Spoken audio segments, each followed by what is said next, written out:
OK. Botika bisoté, bon soutenir biso na action tout ça là, na tribunal, tito récupérer le pangwana maman na vanda na balabala té. OK. Eza passe eza mawa. Ceux qui biso ba na sima auto bois qui maman na toza la bénité. OK. Nzamba o bénir bisoté. Na lia fufu ya maman na lia kwanga na apesa nga mbongo ya transport. Na ko bois ki na balabala té na la voix du peuple, oh la voix du peuple, oh si tu as bien oh. Vincent Chilouizi, étoile de la presse. La voix du peuple, toujours longueur d'avance. Des informations partout dans le monde. La voix du peuple, toujours actualité na actualité. La voix du peuple, maman nangaye, oh yango yo eye. La voix du peuple, avec Vincent Chilouizi, ils allaient dans l'émission de la presse. Salut fidèles internautes, vous qui êtes abonnés sur la voix du peuple, merci pour la confiance et pourquoi pas fidélité au Pessara.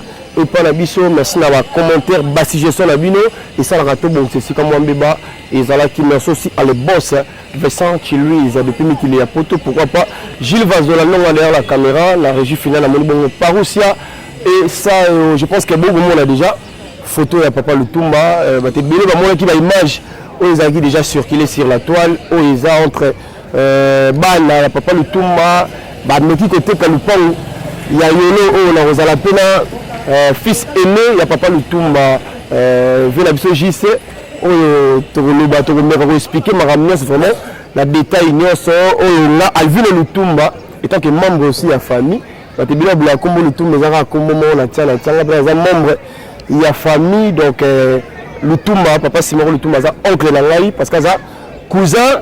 Il y a maman à Botingaï, donc je pense que maintenant que Jolie Guinta depuis les États-Unis d'Amérique, la PCO Moté, Mako Makodi là aussi, on a des familles là. J'y vais au là, tout compte à tout la Batou. Comment est-ce que le pain il y a papa Lutumba et Tikala, tout ça la ligne voilà, on a Isangi, bah t'es belé.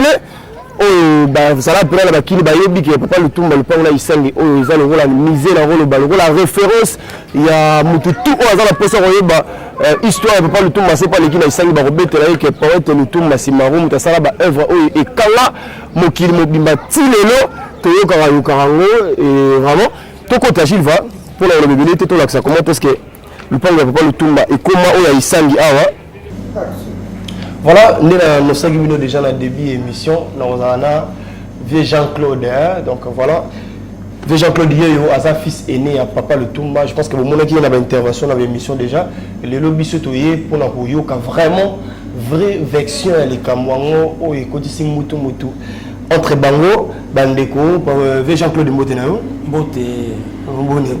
madame voilà je pense que l'internet tout bazo là partout dans le monde bana posa baye banan to expliquer batupina bien dossier où il y a mapango ya papa Lutumba qu'est-ce qui se passe réellement entre bino na bino bana entre biso na bana problème ça se passer en goyo kana zali yaya on a du bosso ezanga normalement d'office ngam na liquidateur na mibe ko bi mona du bosso mtazala ka liquidateur mais na taille ko tsape ba le qui va travailler na bango bon ngana vena na makambo na ngami na raisonner na ça makambo na ngam susu na ko tika ba le qui va travailler na bango mais tellement qu'il a tika ba le qui va travailler ba ça ba bêtise ba travailler franchement ba gérer ba bien succession voilà ba ça ba bêtise franchement ça ba bêtise oyo ko ya sali bo ya sali non na monique trop c'est trop ba bêtise une ba sali Babandi bosso dit $30,000 na camp.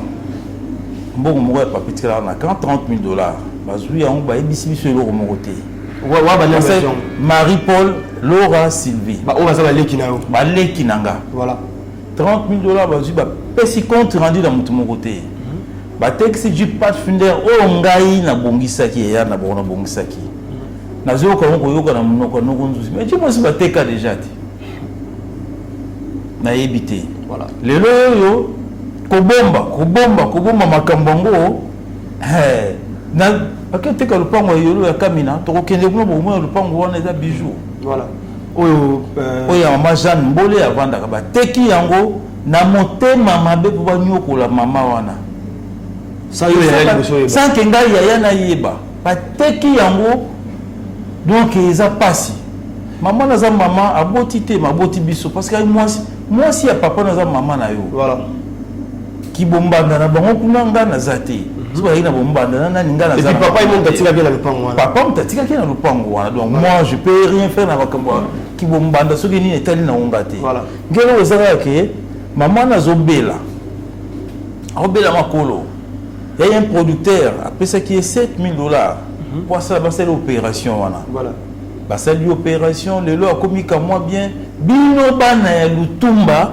wewe kozongisa susu pasi na mutu akanisa mobali na kufa akanisa na ba pasi ya ba auto mama siko pasi ya misatu bozo pese siko ya ko bengana na lupango non c'est pas bien ça malamu te ba tu vas pas comprendre hein na ndenge olobi succession za pas mona liboso ouais papa tango papa le tout mazana na combien de mapango ah zalaki na 4 parcelles construites voilà. Na moko ils a dit terrain vide ils ont un ciment qui zenga wana voilà donc total 5 voilà na mikanda nyonso etake mona liboso ozaki pétant yo bino yeba di papa parce que les hommes liboso na mikanda est-ce que mikanda les autres accepté qu'avant côté ka fo yo mona liboso za la comment est-ce que ça la meki bango bateka le pan on sait que mikanda za pas la bango et ça la même non bon na ko expliquer les bandeli voilà normalement sur mutakufi notaire notaire ayaka notaire de ville aye bokuki ah non papa na mezi testament voilà a otangela bino testament wana boyoka testament notaire et hôtel de vie notarié donc il y a testament ou hôtel de vie notarié et ça na caché bloc oignon surtout hôtel de ville voilà là on peut accepter mais on a cannabis salami bongoté un audio papa tika ki audio mono na motema ya kanda zalaka nango parce qu'il y a eu des problèmes entre maman Jeanne na ye na ngai pe na ye OK de la vérité on a eu dans des cours comme on le tumba voilà ye ba vérité on a de l'eau maman Jeanne a un problème na papa ngam na problème na papa voilà na kanda on a siko papa sali moi audio moko bo ezalaki vraiment bien té pour nanga bino mwana wana lupango nanga yolo na atika na lupango yolo azati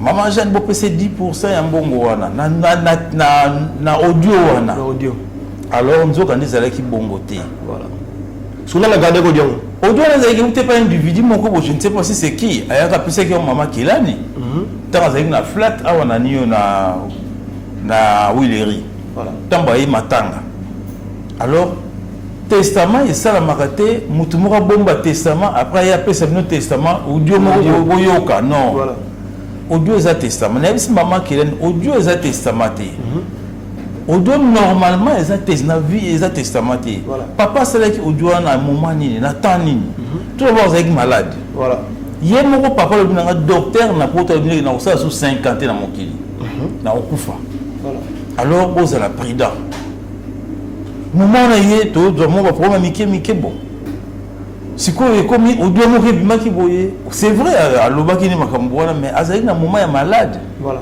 a une état moko ya santé nezala ki bien té a bien na yemo na komi na ba perte ya mémoire papa lobi nanga na komi na ba perte ya mémoire faut ala bobo keba vous ala siko prudent alors nga un audio comme ça et puis audio ngo soko yoki ngo makambo soko yo oseka nga za muta justice papa voilà na umeli na banda ko wana ya justice na matoi ya kuyoka o eza mabe o eza malamu voilà na kati ya audio na soko ke esika musoko yoka soko ke esika musoko yoka na audio wana okoyoka na esika wana ke esika oyo yo balongoli kombo ya moto na ngaki baya bandeko na baya toke na audio wana na FOPJ OK hein kuna ba détectaka audio moto azalaki na etani na lobaki on a nyenye kanda obeni et puis kuna ba koyeba esiko balongoli kombo moto koyeba nyonso tout est-ce que tant audio wana bimaki na mikanda pe kombo na yelo ngaki parce que kanda kombo na ngezali na lupango esengi bato mona kombo na nga voilà ya yolo papa so mona kombo na yemoko lutumba atia bana te ka lutumba yemoko voilà na bibo atia kombo na nga na bandiko na nga OK sikoyo eta ya irumu atia kombo na yemoko voilà eta ke bino bana qu'est-ce qui s'est passé entre vous pour bande comme ça comme ça la maman selon est-ce que boyo quand ils ont raté entre bino bosso la raté normalement tu as surpris autant la non on a surpris ça manque d'amour parce que tant ba yaki on a tayi bolingo bazalaki na onga bande kolanga c'est pour bazo yo kana be bazana bolingo mais na ko tala na sima nango non ba na bolingo te voilà ba na intérêt moko personnel ya bango mutu ba intérêt personnel na ye parce que nazo biso lelo yoyo baza 5 baza na poto 5 papa tu as bana 6 toza 6 5 bana poto ngai moko nazali awana Kinshasa OK moni lupango wana biso 6 to vanda wana na isangi na lupango o filmer wana na lubina yo pourquoi kaya makambo mokili so ngana na poto bon na komisa mo paradis voilà na mbonga na ndozo na poto lupango na komisa mo paradis et muto yo ko se peli na on o parcelle sima o masia voilà mais le tala parcelle sima masia ndenge komi na soni po mema batu kuna voilà isa soni bolingo ezate bazana bolingo te et lo resala ka ndenge nini ke to longola mutu wana to tsete papa lo baki yete non na bolinga na motema na biloko mokili to kutina mokili papa mutatiki on ya mutu te voilà yo za yo te za yepete yanga pete papa mutatiki ki yango to entretenir on a ndenge moko bien voilà ko entretenir na maman wana pe parce que maman wana malgré ba kosa ki biswa bike maman wana banga kama kambute ya ko teke le pango na minute ko sala ko changer pas combo non c'est faux voilà na soli na maman Jeanne Mboli abina Jean-Claude nazo battre le pango na bino so le na kufi le pango za bino ko yebisa bande ko nanga attendez ko moko asimba eloko moko awate voilà le pango za bana simaro maman Jean Tosolenga mais comment vous posez au ça biso muzanga tina bo moi je le sais na tika kinanga voilà ngamo na dia ba tindanga babi kende ko bengana bo kende ko bengana mama wana na lupango wana aboti na papa bino te aboti te asaza intérêt des années j'ai refusé moi ça papa nanga voilà ngala bi maman wana na âge à 16 ans tant on a 16 ans et moi aussi hein Jeanne Bolé voilà à 10 ans te baébité tant bazalaki na bolenge na ye moi si wana soko tali o tali 2 fois te voilà soko ça mon bali ya solo te okoi na mabele moi si voilà et ton autant na voiture ngai chako na ye maman Jeanne au même triomphe ya papa la miso voilà na voiture moi OK sport triomphe moi ça na zo même ma voiture voilà pour tala moi si alors na yebi na âge wana 16 ans ti akoli le bongo sikoyo parce que moi le pan oyo bateki wana ya yelo papa nanga to bana na sika voilà basali mikanda ya lupango basali mikanda ya lupango d'abord sabino bateka voilà basali mikanda ya lupango na 100 kenga na yeba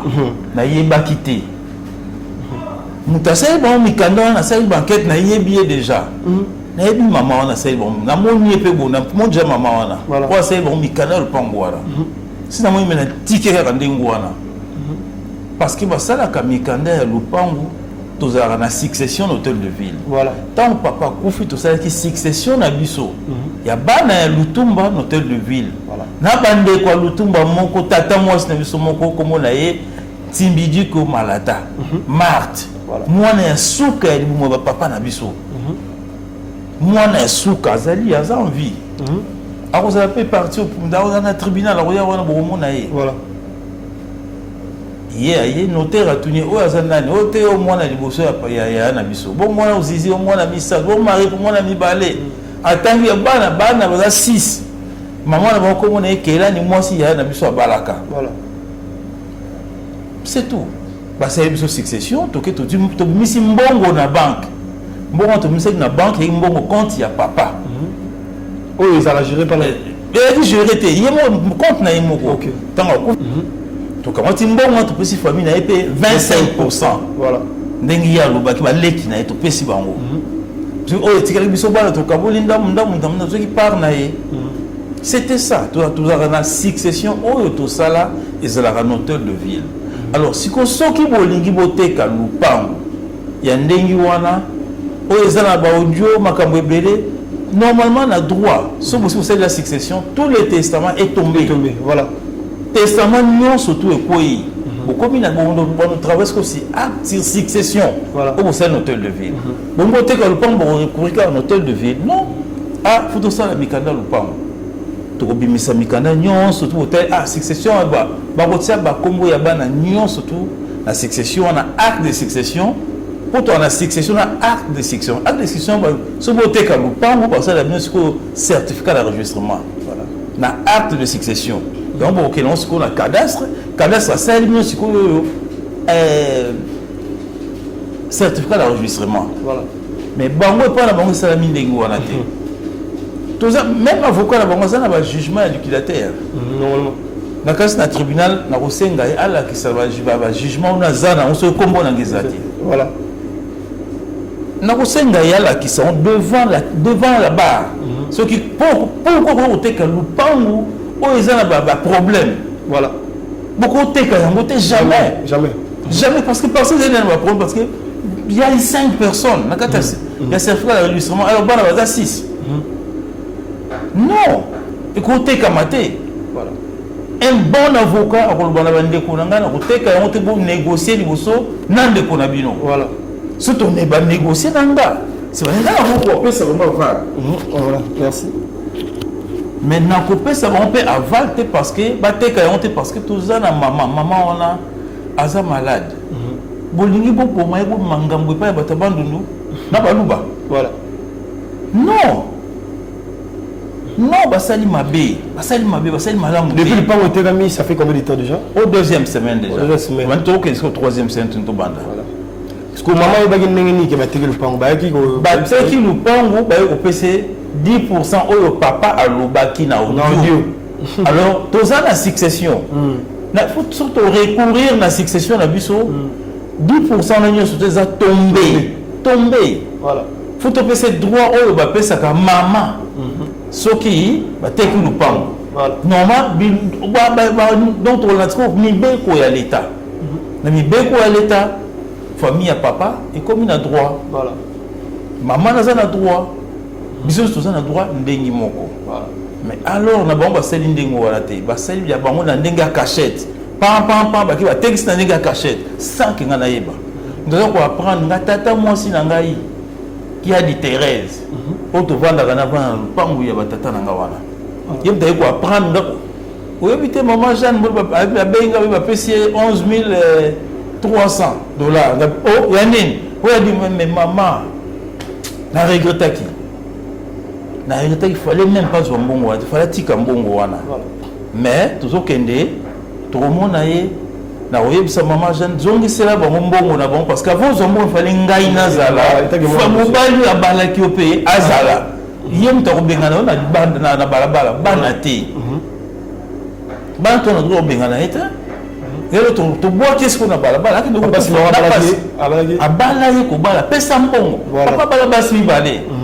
moko c'est une mariage religieuse parce que comment la communauté voilà la personne elle bala basuki na église à Saint-Georges l'église il y a Kitambo wana voilà en face il y a terrain église c'est une mariage religieux c'est tout parce que la communauté de bien t'es jamais à la télé voilà 2 maman Jeanne Mbole basala mariage oyo il y a coutumier papa pesa mbongo ya libala bakoko nanga me ba ya mibala bakuya mbala kufa na koko nanga mwasi bana okende tina ndako na ye voilà ba yebi bien donc libala na oza yaki ya kobomba te monde entier ba yebi ye wana banda benga 10 wani masu e konana mbo oseba ebeti ye wana 10 wani ba yemba voilà pero beaucoup comme ta maman ya ndengo na kubwa ke na motema mabe parce que famille ya papa Lutumba o eza bandeko na ye balobi nini na bazane sengote biso to telemi to lobi pango wana ko kendete voilà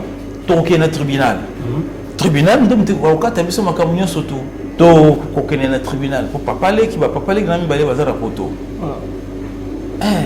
to bunda na tribunal et nazo senga donc concours ya bato nyonso to bandeko nyonso balingo salisa maman Jeanne Mbole na ngai moko voilà na bandeko Lutumba po bana na baza déjà na mbongo na maboko na bango ils peuvent gaspiller n'importe comment parce que dit que ba ça tant bateki tal pangona ata kokanisa yo mpe bakanisaki yo te nayebi kutu oyo nayebi te ke bateki lupango nayebi te bapesi mama Jeanne Mbole mama Jeanne Mbole mpe ayebi ne te akipaki ne te parce que eza na bakanda tala moto operdre mobali no 4 ans pour oza na bachoc mobali bosali soki 70 ans soki combien d'années mobali bosali soki 60 ans soki combien akufi lelo et puis mobali yango aza mobali ya pamba te quel mobali nini vedette star star ya monde entier poète ya monde entier oti na États-Unis bazotanga ba livre na ye avant ekoma na média to ekoma na justice au biso toye kosola na bino parce que eza makambo ya famille oui bonga bosola autant entre bino est-ce que vous avez peut-être que grand frère ya kobenga bandeko koloba pourquoi bosali boye tout ça là pour la honneur ya papa le tout maintenant moi si na ye to agir comme ça est-ce que ça les gars que yaya les bosso na bengi leki na moko ya moi si Sylvie voilà aza to teki liquidatrice ya chargé administration pour ami balé moko finance moko administration voilà na mine Sylvie na lingi to yoka sonité na lingi to yoka sonité makambo sali onga na ko mabino na tribunal voilà vous avez certificat d'enregistrement sans qu'il y ait yeba. Le nouveau qui nous parle sans qu'il y ait yeba. Réponse à Sylvie Azolo Bananga sala oyo ngo sala. Ah bon? Na sa o na ningo sala bon ça va to yo ka soni comme Sylvie za 50e na 5 na 6. 5e. Voilà. Sylvie a beauté na misu nga ya na Sylvie avec moi na mobali. Akufa. Ya mi balé Sylvie Msato Robert. Au bana maman qui là na beauté. Ah on a 226. Abinanga sala oyo ko sala on a zo sala sko na linga sala voilà le salon est commis pour le moment normal dossier oyo tozolo ba avocat baza déjà saisi baza ba enfin belément nyonso ezali déjà prêt voilà et alors on tozolo mba biloko faut se préparer balamba ka biloko sombi ngombe pilipili matungulu ndembi céleri huile tomate kibi po biloko bela bien voilà avocat c'est baseli avocat basali musala na bango voilà baza na belément nyonso tout toke na tribunal na avocat ya succession de tumbate avocat ya quelques personnes voilà baza avocat ya Marie-Paul Sylvie Laura je ne sais pas na bana posisi pas un avocat na ye ngapi na za na oyanga voilà na maman Jeanne Mbole tous appelés na oya biso na famille ya papa tous ensemble tout travailler ensemble dans l'affaire Oba isolé 3 personnes et 3 personnes. 3 personnes. Bangaï, maman Jeanne, la famille à papa. Voilà. Bah donc biso famille ou papa na biso ba biso te bana ba biso te. Donc pour la maman papa la maman botamana dans des côtés. Donc pour la maman c'est tout. Ba on mo kande bazawana. Voilà. Ba ko ça n'importe quoi ba lingi pour on ba liquidateur ba ça. Donc on a on a répété on lelo. Avocat même na bango. Asa avocat de succession de Tumbate. Voilà. Donc, à l'ombre, avant d'agir dans le combat de succession, jamais dans la droite. Voilà. Nous avons agir dans le combat de succession, il y a l'ingay moment d'agir, c'est quoi parce que tu as aucun de ça, le jugement sous. Même pas dans la base, l'ombre il va se sauter. Parce que le belé. Pourquoi nous devons nous dire que nous sommes malades, ma casse ya. Na konda qui va $30,000. 30 000 $ na camp. Dès qu'on a 30 000 $. Bon, ce que vous avez monté, moi, un des colons, ça se souffre, pour tout une délata mondamou. T'es pas bombi! Bon, on va dire. Ma texte, j'ai pas de fin d'air. Pas bombi, n'a c'est qu'elle n'a évité. J'ai pour un gars, on a bon ça qui est en parce que pourquoi va isoler la maman? Je ne sais pas. Je ne sais pas, en tout cas, on a évité. Bango balingi, pour la bango balingi, ndeko ya papa ye balika mon côté, ya bango papa na ba ya bandeko na été. Papa bote mo na bandeko na. Et vous avez moi papa. Mais oui, c'est normal yo yeba. Balingité, babombelinga. C'est comme que papa bouteka bango moko ne baza na soki 3 wana. Non. Marie-Paul aza leka esimananga. Aolika na mulaité. Voilà. Aolika na mulaité. Laura ndengi moko, Sylvie ndengi moko. Ol ba nanga sala ko sala. Na do sala na osala ko bino mi balé. Sylvie Laura bolongwe. Marie-Paul longola mutno afro na makambu na biso ya SACEM. Ameka ko kota suma mo sa SACEM parce que na tindi ba toujours on vérifier mbongo combien bimi na SACEM moi SACEM il pose en na vakaté ça fait 4 ans 4 ans toujours ba SACEM mais na quand ba on dit ça toi là des trios là baleki dans l'esprit. Non, Voilà. baleki dans l'esprit obi obi nga nazalaka trop large motema monene mingi. Voilà. Napesaka temps. Même avant tout comme niveau oyo napesaki temps. Voilà. Napesi temps ba nakanisi peut-être ba ko changer te on quand ça na yumate na yumate. Ce qui na cette formation à la police, fallait na que des nani mais mis sont te déranger nga. OK. Na ça yumate. Voilà. Na lingi ndete na ngaki kombo papa na ngi sambwa te na niveau ozo sambu sango wana. OK. Na yumate. Voilà. Ba leki nga pe esprit te. Soto sambu si kombo papa na biso boy po bango misatu. 3 filles wana. Bato ba lingi yango. Et puis bazara na poto. Baza na ebité bango bazara na poto wana paradis. Biso tozala biso na lifelo awa. Ngom na ko bana bango ke non ba leki na nga nazo souffrir mbote ka lupango wana. Voilà. Pour nga bena zo mambongo. Mais nga na zana Kinshasa nazo sutuka ke bato poto ba teki lupango na biso. Oh. C'est vrai mais bango ba na poto. Comment ko wela oteka mapango. Do baza wala lelo mo kote. Ba na lelo kote baza lelo kote. Voilà. Moto ngai dans la poto. Na se mo na nji tu na Simon Belvedere wana. Eh non na kutu bango ya kisasa okipon pona yo te na okipon mota. Nanda osala na ozo na mbongo. Mbongo na ko ba 15 000 francs français par mois nga salaire nanga. Simon Belvedere azuyo ko ne na lo bango. Ay botu na yi. Bien ko dosana pa botu na Simon Belvedere. Alors yeb ça non JC Lutumba. Et pas maman n'est pas nga JC Lutumba et pas ngai wana JC wana. Au cas où tu as imbaka. Na ba débat na Shock Stars ngai. Voilà. Précaution ni aujourd'hui parce que TV za rappelé moi ngonga. Précaution ni aujourd'hui pour na mapango o etikali parce que le pango yolo déjà il faut ngoli au miso. Parce que mapango o etikali ya bibwa ya nteleo lobi côté ya obi côté ya na Gizenga. Voilà et puis le pango na yolo les amis balé. Ouais. Il m'a dit comme qui avant. Moi on va to bunda siko to récupérer nan oyo. So précaution ni aujourd'hui pour na mapango na monsieur il est na zanini. Non, pour le moment, nous avons aussi tribunal. Voilà.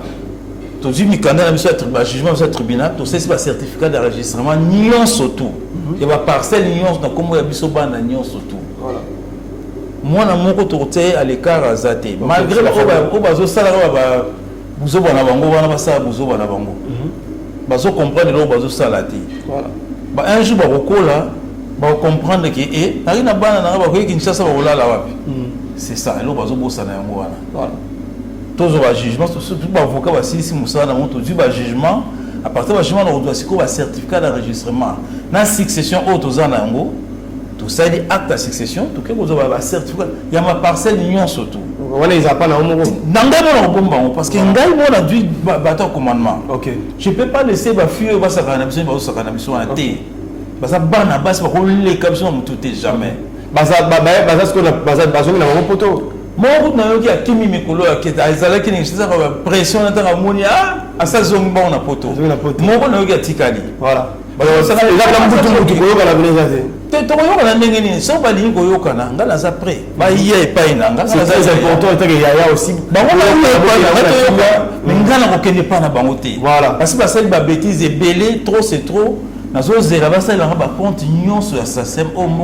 il y a ça c'est ébimi. Ce qui n'a pas montant na calculer mbongo nyonso ba bazuizu wana. Na ébimi combien? Voilà. Donc je vais avoir une solution bien siko. Pour ba lingi solution malam ba ko solution bien. Voilà, c'est vrai que na ba conseil ba papa na ngami balé au papa tikela biso. Voilà. Papa est boma na papa mingoi na papa na biso la Brazzaville au Pimba. OK. Bango wana vraiment bazali ki ba proche à papa nanga. OK. Ce qui est pas papa au Pimba, tant à Yoki, Yango qui va take ici le pango et maman Jeanne Bolabi. Non, c'est pas ça. Papa, le bas qui bongoté, à le bas qui est, ce qui maman a, Koufi naïe, Bino pas n'a besoin, c'est quoi comme il y a Bino. À vous, Bini, ça a été. Mais tu qui va témoignage partout. Pourquoi Bino Missa, tout le monde a bassé Missa, tout le monde a désordre. Comme la Missa, tout le monde Mali Paulina, Laurana Sylvie. Pour la Missa, tout cas. Voilà. Vous avez banane, vous avez banaté. Vous savez ici qu'on va t'attendre Bino Bino, la Missa, tout voilà. Tata va bien monter, famille, papa. Voilà. Est-ce que vous allez lingara papa wana? Balingara monter. Bandoki. Bakara bon bandoki. Voilà. Papa wana. Balingara monter, va monter. Nous avons dit papa n'a pas zandoki, papa na yo. Papa n'a pas mutali bon mazala papa na yo. papa na yo atako to alokota papa na ba azalaka papa na yo. Voilà. Merci beaucoup. C'est très important. Lobby to signaler lobby to za na to la sama pangu ya papa le tumba wa bibwa to tambola to la comment est-ce que ma pangu on peut aller tout ça ma pangu ba bazaka ba futelaka to ezaka famille to kokende kuno tala banani baza kuno retourner la question yo zande ko ya nani yo zande ko nani dans le baté na dingi to kende na bino ba journaliste bo tout na banani ba vana ma pangu wana voilà pour na to tsamo ordre c'est des ordres l'équipe trop la famille Lutumba des ordres l'équipe trop faut ordre ezala papa au pimba tant papa na biso akufi apesi $30,000 pour que le pango pour mon commissalité wana. Oui, qui n'a pas pu le pango ils ont misé national. Normalement tu vois ça le pango on a 30,000 wana inga comme la misé. Voilà. To bon ici en moto zone ici bilo on souvent de quoi papa bazwaki parce que papa tu vas voir ce bilo connaît surtout wana. OK. To bon ici on a 30,000 tonto ça na ndako ya kitoko bon ici on so kitoko. Sombo le beti oka etona na ko ta mai. Na ngai mo sombo le beti bino ba journaliste boya. Pour bana bazo la mbongo ya kuteka mapango ene uliaka na mibali na wana poto. Voilà. Hein? Ba liaka na mibali na wana poto. So on précise so boko teka mapango ile ka mbongo na mibali na bino na poto. Mais bon le songer à rebongisa même le pango tata. C'est la honte si parce que cimetière ya tata na bino. Surtout taille les loyo, parce que cimetière aux hommes baiser cimetière à papa na biso. Bagenda hôtel tête. Malgré tout bimi sambongo et belé $25,000. Et ça il comme longue histoire la maté. Voilà. Dans le pango wana. Na cimetière wana.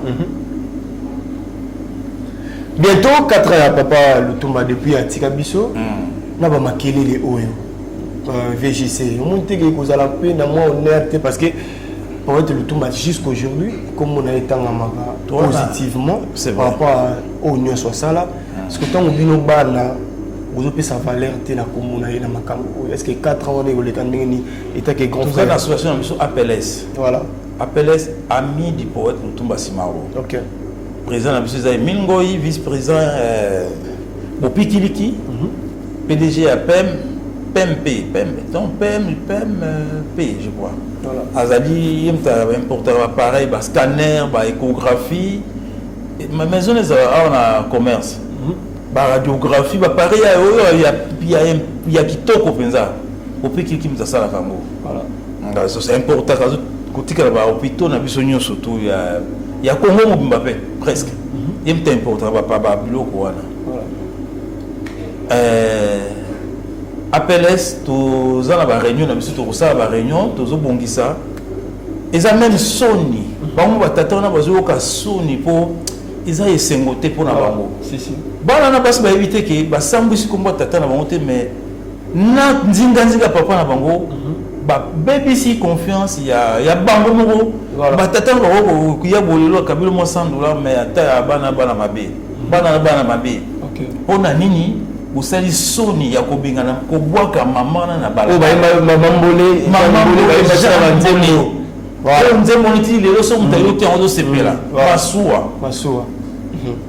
voilà o ça la révélation papa Lutumba yemo alobaki moto na bolinga linga sa le combien ko banga azende kokoma mobange yango tomonalia falanso no ki etika na ba oyo bamona ki pasi c'est ça bazote mapomba eliaka na bambona mibali na bona poto poto on a le logo monté mibali na le logo monté alors yango bazote mapomba bolire bambongo kuna voilà merci beaucoup je pense que tout mi balé batu mi sa tout mi nena osenga voilà lisali ici c'est très important otika maman Jeanne Mbolete na bani boson batu misa Brazzaville papa Opimba voilà Guy Mayolas André Kisangi vraiment batu nyos wa maman Jeanne Mbolete papa Lutumba na Brazzaville première dame maman Sassou yo oza mama na biso yo yebi biso malamu bana na yo voilà. Vraiment to lingi lupango wana ekendete ezonga misé voilà mama lupango wana fezonga misé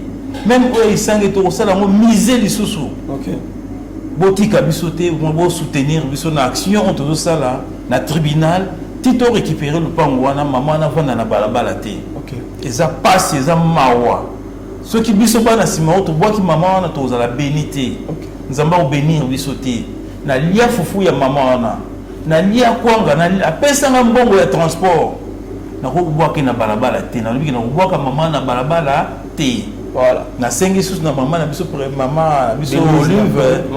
maman Denise, président Joseph Kabila. Voilà. Vraiment Bossali Sabiso. Bossali Sabiso vraiment na etumba tozanango, président assemblée, président Sénat.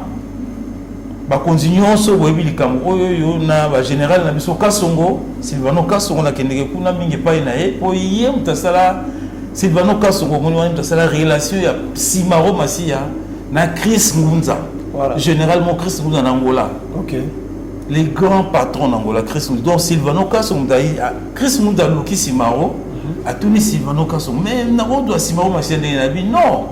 C'est mon vieux na Robenga ya bengi ba kutani ba solo na Chris Ngunza. OK.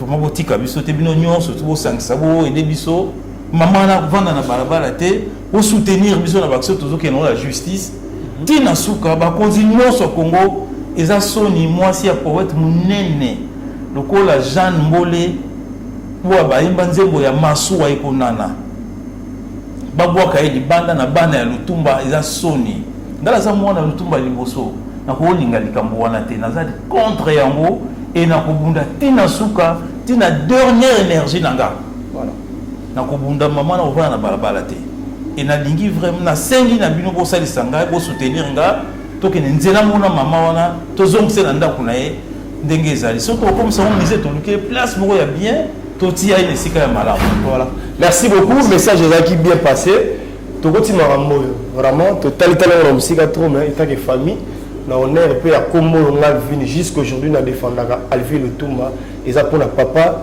Lutumba Simaro ndenge bolandaka vraiment ngala za neveu propre ya papa Lutumba o azala ko la grand frère nanga VJC il y a zamona liboso ya papa Lutumba. Je pense que to kolanda vraiment cette fois-ci ba détail makamnos ndenge ezoleka tina justice lobby déjà to signaler bino to kena le pango ya papa Simaro ya Bibwa. Tout ça vraiment si la cimetière on a eu voilà tout là ça fait la cimetière cette fois-ci vraiment pour la détail tout il y a papa Lutumba bientôt 4 ans là pour nous rendre sous dernier moment j'ai pu valeur la commun là jusqu'aujourd'hui moi personnellement la défendre la TV par rapport à tout ce que l'artiste avait fait on est fiers aux la combo ya Lutumba voilà VGC la commun na Suka TV Zarangonga je pense que place voilà et je pense pas Kassa juste la Isangue en face na biso pas Lutumba espace que du restaurant très na c'est bien vraiment bana tu ya poto botala ka action o baninga bakomi kosala na voilà et puis ça vous avez Kinshasa vous avez la boye Kinshasa pour otekaka mapango te na memi bango abatala esika tala ndenge on dit maintenant au Canada na Paris. Voilà. Nous allons à Kinshasa na Lingwala. OK. Merci beaucoup papa Eric Moko sur Masolo Maison Ephraim. Papa Eric Moko sur Masolo Maison Ephraim. Na ba maison Ephraim les maison te ka peu à qualité, ba matériel bien. Sur vous allons posa pena ba 3 kilo référence à photo à pasteur Moïse Mbi et Willy Moucheni le véritable et le seul code mondial fondation Willy Moucheni mambo ya kota ya ngoyo. Fondation Willy Moucheni bana papa Lutumba. Et aussi la prénale Penza Kitoko, merci aussi à Freddy Poutou, Maramboussou Kate, Makodi la Mako, mon oncle, Jolie Kinsala aussi.